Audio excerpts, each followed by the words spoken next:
Welcome back. And just like I said before, now we check out the results of some pharmaceutical companies that are listed on the Nigerian exchange. We'll start with May and Baker, the third quarter result. So we'll look at 2021, 2022, and then the percentage change. So for revenue, 8.06 billion naira in 2021, and in 2022, 10.35 billion naira. The percentage change there being 28. For profit after tax, 882.43 million naira in 2021, and in 2022, 1.43 billion naira. The percentage change there being 59. For earnings per share, 51 kobo, that was in 2021, and then in 2022, 83 kobo. For profit margin, 10.86% in 2021, and in 2022, 13.75%. Well, to help us understand this particular result, I'd like Mr. Charles Farquhar to talk to us about it. Yes, thank you very much. Looking at the numbers from May and Baker, of course, it shows that the company has again shown that it is one of the leaders in that pharmaceutical sector. You can see an increase in all their indices there, all the fundamentals. There's an increase. Now, what led? We have seen the figures. What led to this kind of increase? Yes, despite the harsh operating environment, you know, there was a change of leadership in the company. There was a new chairperson. Of course, it's no longer General Danjuma. His wife is now the chairperson of May and Baker. And of course, they have a new MD too, I think since February this year. And so you can see the company has positioned itself in terms of quality production of pharmaceutical products. They've also gone into producing Lily Water. Okay, I don't want to mention any brand here. Excuse me for that. You know, so you can see that, and looking at our production facility is world class, and they're also maintaining that standard. So in terms of distribution, they have a very large network how they distribute their product. So it's a company that's been positioned to continue to be the leader in industry. But most importantly, looking at the earnings per share, looking at what they have done there.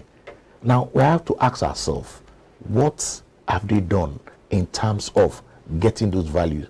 How have they been able to operate in an ethical, environmental friendly manner in getting this wonderful result? Because there's one thing to take, and when you are taking, you are making so much profit, but at the detriment of the environment. So you can see they have their own policy when it comes to sustainable practice.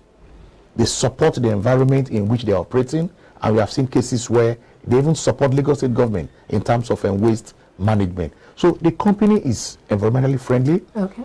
They are also very ethical in terms of their corporate governance. They even have a policy of trading their security, where you, of course, regulators have a rule that when you are trading your security, you must make this notice to the regulators. You must give them the notice that a director or a major shareholder is trading. So you can see that the company has applied all the principles of complying to best practice. So seeing this result, I am not surprised. Yes, exactly. I'm looking at the profit after tax, the 59% increase. That's a huge one. I mean, moving from 882.43 million to about 1.43 billion naira so in 2022. That's a good one. What do you think is responsible for that? Yeah, like I said, cost management came into. They were able to manage their cost very well. Not only operating cost, also their finance cost. So you can see that if you have visited that factory somewhere in Ota, you will see the first class facilities that they have there. And of course, most importantly again, they are human resource. They have well-trained personnel to handle some of these production processes. They are also doing contract manufacturing. They are not just producing for themselves, they're also producing for other pharmaceutical companies. And of course, they are in partnership with the government, as that we are seeing this kind of good results. I'll just encourage them to continue, but at the same time, managing the environment very well. We are talking of COP27.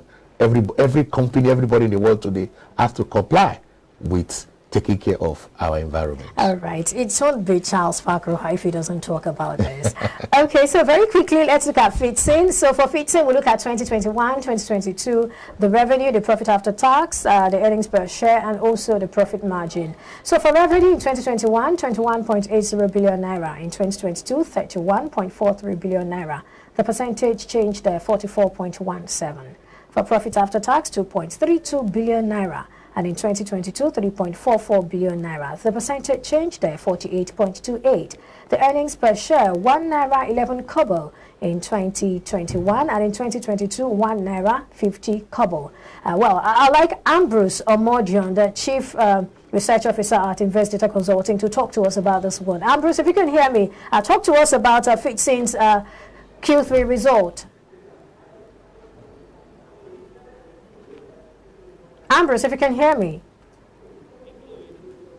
All right. Victoria, I think this just falls back to you, Victoria. Help us understand this result.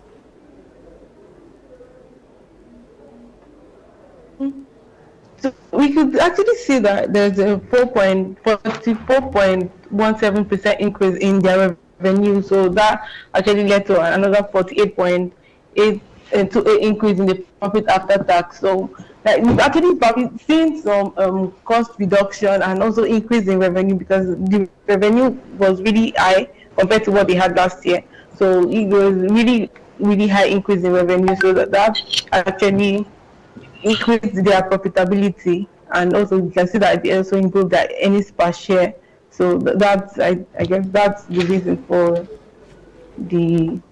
Okay. Thank you. So what's your advice to investors, really, based on this result? Well, the earnings per share is good. So there's company that investors should actually look into. It's something that maybe they could consider, buying into, given the sector that it is in, and the whole pandemic and everything in the economy, and also it's a stock that investors should actually look into, and the earnings per share, given the price, is also very good. So yeah, that's what I think. All right, thank you so much. Oladipo, if you can hear me, can you confirm if you can hear me? Yeah, I can hear you.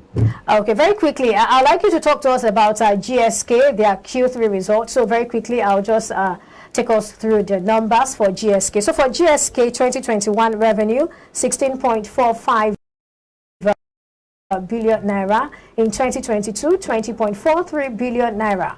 The percentage change there, 23.6. For profit after tax at 122.70 million naira in 2021, and in 2022, 483.54 million naira. The percentage change there, 294.0. For earnings per share, 2021, 10 kobo, and then in 2022, 40 kobo. For profit margin, 0.73%, and then in 2022, 2.35%. What do you think about this profit margin? Not even making up to 3%. We look at 2021, it was 0.73%, and in 2022, just about 2.35%. What happened?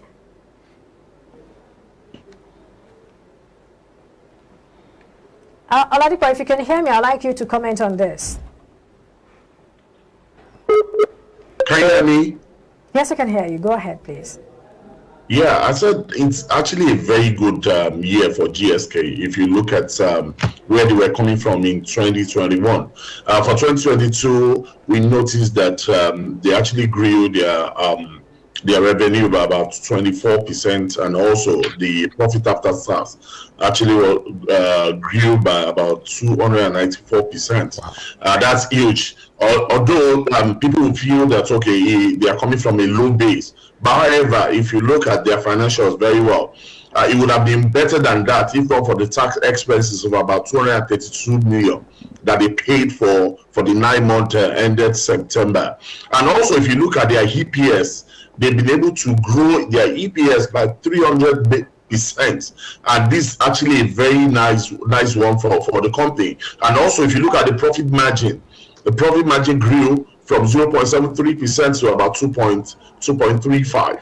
It's a very nice result for GSK, and also it's a very good one for anyone that actually wants to look around the pharmaceutical company, because it shows that they've been able to actually weather the storm, and currently they are actually coming back very well, and also try to actually shave heavy weight that's actually pulling the company down. And at this particular point in time, if you look at GSK, they're actually flying lighter now, and also their result is showing all that it's a buy for anyone that wants to look around them, considering the result that was posted for the 9 months ended September. Well, I'll be wondering, isn't it too early to start praising them? I mean, we should probably give them some more time and see if they build on this.